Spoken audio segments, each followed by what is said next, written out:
Hi எல்லாருக்கும் வணக்கம். நான் உங்கள் அம்பிகா சம்பர். இப்போ நான் எங்கே இருக்கேன்னு கெஸ் பண்ணிட்டீங்களா? ஒடிசாவில் இருக்கேன். ஒடிசாவில் 4 நாள் ட்ரிப்பு. வாங்க ஒடிசாவில் என்னென்ன இருக்குன்னு பார்க்கலாம். ஹாய் சொல்லு.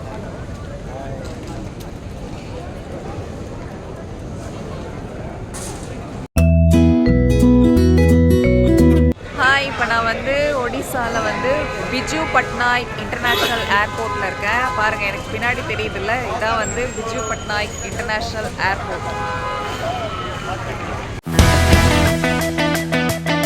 பிஜு பட்நாயக் இன்டர்நேஷ்னல் ஏர்போர்ட்லேருந்து எங்களை பிக்கப் பண்ணுறதுக்கு வண்டி வந்திருக்கு. வாங்க வண்டியில் போகலாம்.